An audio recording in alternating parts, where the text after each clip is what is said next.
Hi friends, வணக்கம். Welcome back to our channel DD's Cookbook. இன்னைக்கு நம்ம வீடியோல நிறைய லஞ்ச் ரெசிபி ஐடியாஸ் தாங்க பார்க்க போறோம். நம்ம தூக்கி போடணும்னு நினைக்கிற பலாக்கொட்டையிலையும் சூப்பரா குழம்பு செய்யலாங்க. வீடியோவை ஃபுல்லா பாருங்க. உங்களுக்கும் நிறைய ஐடியாஸ் கிடைக்கும். இப்போ நம்ம ஃபர்ஸ்டா பார்க்க போறது வெண்டைக்காய் குழம்பு. நம்ம வெண்டைக்காயை வாங்கி நல்லா கழுவுனதுக்கு அப்புறம் கொஞ்சமா எண்ணெய் ஊத்தி அதை நல்லா வதக்கி எடுத்துக்கணும். இன்னொரு முக்கியமான டிப் பாத்தீங்கன்னா இதுல வெண்டைக்காயை நல்லா தொடச்சிட்டு நம்ம கட் பண்ணிட்டு வதக்கிக்கணும். அடுத்ததா நம்மளுக்கு இந்த குழம்புக்கு தேவையான தாளிப்பை சேர்க்கணும். அதாவது நல்லெண்ணெயில கடுகு, வெந்தயம், பச்சை மிளகாய், பூண்டு, கருவேப்பிலை, அதுக்கப்புறம் சின்ன வெங்காயம் இது எல்லாத்தையும் போட்டு லைட்டா வதக்கினதுக்கு அப்புறம் தக்காளி சேர்க்கணும். நான் 2 தக்காளியை பேஸ்ட் பண்ணி இந்த மாதிரி சேர்க்கிறேன். தக்காளியோட பச்சை வாசனை போன பிறகு நம்ம மசாலா பொடி, அதாவது மஞ்சள் பொடி, மிளகாய் பொடி, அதுக்கப்புறம் குழம்பு மிளகாய் பொடி இல்லாட்டி மல்லிப்பொடி சேர்த்து நல்லா வதக்கி விடணும். இது வதங்கின உடனே நம்ம புளித்தண்ணியை ஊற்றி நல்லா இதை கொதிக்க விடணும். இதுக்கு தேவையான உப்பை சேர்த்திட்டு திரும்பவும் கொதிக்க விட்டு நம்ம வதக்கின வெண்டைக்காயும் சேர்த்து நல்லா கலந்து விட்டு 5 நிமிஷம் கொதிக்க விடுங்க. அதுக்கப்புறமா நம்ம ரெடி பண்ண தேங்காய் பால் 1 கப் அளவு சேர்த்து கொஞ்ச நேரம் கொதிக்க விட்டால் போதும். ரொம்ப நேரம் கொதிக்கணும்னு அவசியம் இல்லை. இதில் உப்பு காரமெல்லாம் செக் பண்ணிக்கோங்க. இதோட டேஸ்ட் நல்லா தெரியறதுக்காக நம்ம கூடவே 1 டீஸ்பூன் அளவு வெல்லம் சேர்த்து பொடியாக நறுக்கின கொத்தமல்லியும் சேர்த்து ஒரு கொதி விட்டு இறக்குனீங்கன்னா ரொம்ப சூப்பராக சுவையான வெண்டைக்காய் குழம்பு ரெடி ஆகிடும். கண்டிப்பாக இதே போல் நீங்கள் ட்ரை பண்ணுங்கள். சூடான சாதத்தில் போட்டு சாப்பிடும்போது அவ்வளோ டேஸ்ட்டாக இருக்கும். ட்ரை பண்ணுங்கள். அடுத்ததாக இன்னொரு குழம்பு செய்ய போகிறோம். நான் இன்ட்ரோவில் சொன்ன மாதிரி பலாக்கொட்டையை தூக்கி போடாமல் சூப்பராக குழம்பு வைக்கலாம். ரொம்பவே டேஸ்ட்டாக இருக்கும். இந்த குழம்பை நம்ம குக்கரில் சீக்கிரமாக செஞ்சு முடிச்சிடலாம். ஒரு குக்கர் வச்சுட்டு இதுக்கு நல்லெண்ணெய் ஆட் பண்ணிவிட்டு கடுகு, கொஞ்சம் சோம்பு, பச்சை மிளகாய், கருவேப்பிலை, அப்போ இதுக்கும் சின்ன வெங்காயம் போட்டு வதக்கினதுக்கப்புறம் நம்ம காய்கறி சேர்க்கணும். நான் பலாக்கொட்டை கூட முருங்கைக்காயும் உருளைக்கிழங்கும் சேர்க்குறேன். ரொம்பவே டேஸ்ட்டாக இருக்கும். உங்களுக்கு தேவைப்பட்டுச்சுன்னா கத்திரிக்காய் கூட சேர்த்துக்கலாம். அதுக்கப்புறம் கொஞ்ச நேரம் வதக்கி விட்டு உப்பையும் சேர்த்து இது பார்த்திங்கன்னா ஆனியன் தக்காளி பேஸ்ட். ஆனியனையும் தக்காளியும் லைட்டாக வதக்கி விட்டு நான் அரைச்சி ஊற்றியிருக்கேன். அப்புறம் இதுலேருந்து நல்லா கொதி வந்த பிறகு நம்ம புளித்தண்ணியை ஆட் பண்ணி நல்லா கொதிக்க விடணும். இப்போ நீங்கள் மசாலா பொடி சேர்க்கலாம். அதாவது இதுக்கும் நான் குழம்பு தூள் தான் ஆட் பண்ணுறேன். இல்லாட்டி சில்லி பவுடரும் கொரியாண்டர் பவுடரும் ஆட் பண்ணிக்கலாம். இது எல்லாத்தையும் சேர்த்து நல்லா கலந்து விடணும். தேவைப்பட்டுச்சுன்னா கொஞ்சமாக தண்ணி ஊற்றி நல்லா கொதிக்க விடுங்க. இதில் இருக்கிற பச்சை வாசனை போன பிறகு நம்ம தேங்காய் பால் ஆட் பண்ணிக்கலாம். 1 கப் அளவு ஆட் பண்ணால் போதும். அடுத்ததான் நல்லா கலந்து விட்டுட்டு உப்பு காரம் எல்லாம் செக் பண்ணிவிட்டு நம்ம குக்கரை மூட போகிறோம்.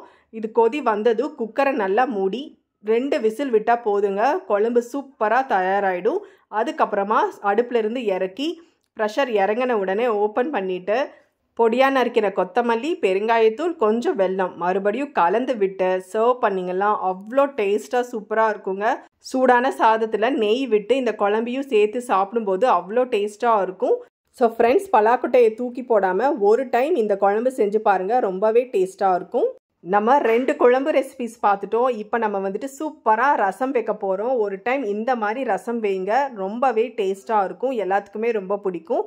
இது செய்கிறதுக்கு நான் குக்கர் எடுத்திருக்கேன். டைமையும் கேஸையும் மிச்சப்படுத்தலாம். இப்போ இதில் தக்காளியும் புளியும் நம்ம வேக வச்சுட்டோம்னா ரொம்ப ஈஸியாக வேலை முடியும். கூடவே நீங்கள் என்ன பொரியல் பண்ணுறீங்களோ அந்த காயும் வச்சுட்டு ஒரு விசில் விட்டால் போதும்.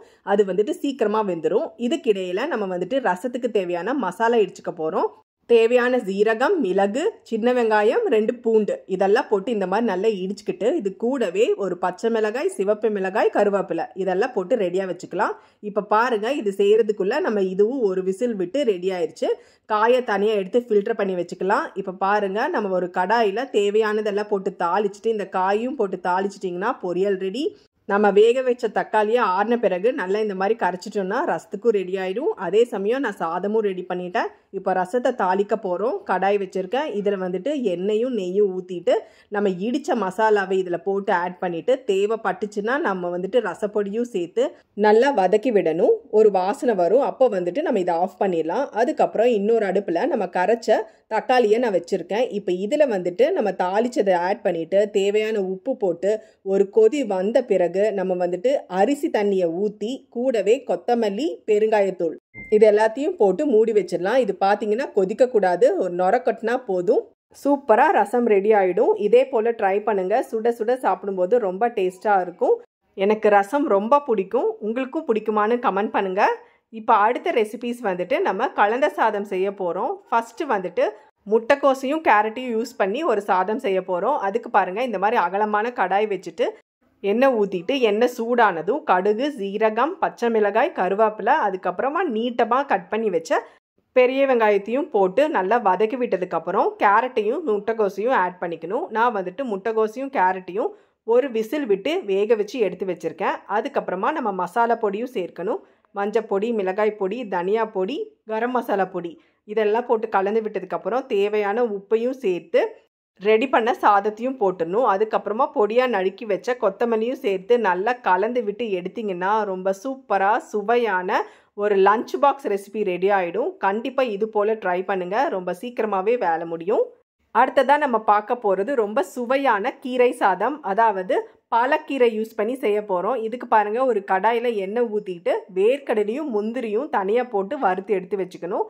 அதே எண்ணெயில் கொஞ்சமாக கடுகு, சீரகம், அதுக்கப்புறம் 1.5 டீஸ்பூன் அளவு கடலைப்பருப்பு இதெல்லாம் போட்டு லைட்டாக வதக்கி விட்டதுக்கப்புறம் காரத்துக்கு வரமிளகாய் சேர்த்து லைட்டாக வதக்கி விடுங்க. அடுத்ததான் நம்ம வந்துட்டு பாலக்கீரை பேஸ்ட், நான் வந்துட்டு பாலக்கீரை கூட பூண்டையும் பச்சை மிளகாயும் போட்டு பேஸ்ட் பண்ணி எடுத்து வச்சுருக்கேன். இதை ஊற்றுனதுக்கப்புறம் இதுக்கு தேவையான மஞ்சப்பொடி போட்டு நல்லா வதக்கி விடணுங்க. இது சுண்டை வதக்கி வரும், தண்ணி எதுவும் ஊற்ற வேண்டாம். இந்த கலருக்கு வந்த பிறகு ரெடி பண்ண சாதத்தை சேர்க்கணும். இது கூடவே வறுத்த வேர்க்கடலை, முந்திரி, உப்பு, அதுக்கப்புறம் நெய் இதை எல்லாத்தையும் ஆட் பண்ணதுக்கப்புறம் நல்லா கலந்து விட்டு எடுத்திங்கன்னா ரொம்ப சூப்பரான கீரை சாதம் ரெடி ஆகிடும். இங்கே பார்த்தீங்கன்னா இதே கலர் வரணும் அப்படின்னா நம்ம வந்துட்டு மூடி வைக்காமல் செய்யணும், அப்போ தான் சூப்பராக வரும். கண்டிப்பாக இதே மெத்தடில் நீங்கள் ட்ரை பண்ணுங்கள், ரொம்பவே டேஸ்ட்டாக இருக்கும். இப்போ வாங்க அடுத்த ரெசிபீஸ்க்கு போயிடலாம். இப்போ வந்துட்டு நம்ம 2 பொரியல் செய்ய போகிறோம். ஒன்று வந்துட்டு சௌச்சௌ பொரியல், அதுக்கப்புறம் கீரை பொரியல். ஃபஸ்ட்டாக நம்ம பார்க்க போகிறது சௌச்சௌ பொரியல். இதுக்கு வந்துட்டு கடாயில் கொஞ்சம் எண்ணெய் ஊற்றிட்டு கடுகு, உளுத்தம்பருப்பு, பூண்டு, பச்சை மிளகாய், சிவப்பு மிளகாய், அதுக்கப்புறம் சின்ன வெங்காயம் இதெல்லாம் போட்டு நல்லா வதக்கின பிறகு நான் வேக வச்ச சௌச்சௌவை ஆட் பண்ணுறேன். சௌச்சௌ கூடவே நான் வந்துட்டு கடலைப்பருப்பையும் போட்டு ஒரு விசில் விட்டு எடுத்திருக்கேன். நம்ம வேக வச்ச காயை கடாயில் ஆட் பண்ணி நல்லா வதக்கி விடும்போது இதில் இருக்கிற தண்ணி எல்லாம் வத்திரும். அதுக்கப்புறமா தேங்காய் துருவல் சேர்க்கணும். தேங்காய் கூடவே ஒரு பச்சை மிளகாய் போட்டு அரைச்சிருக்கேன். அதுக்கப்புறம் இந்த மாதிரி கலந்து விட்டு எடுத்திங்கன்னா ரொம்ப சூப்பரான சௌச்சௌ பொரியல் ரெடி ஆயிரும். ரொம்பவே டேஸ்ட்டாக இருக்கும், ட்ரை பண்ணி பாருங்கள்.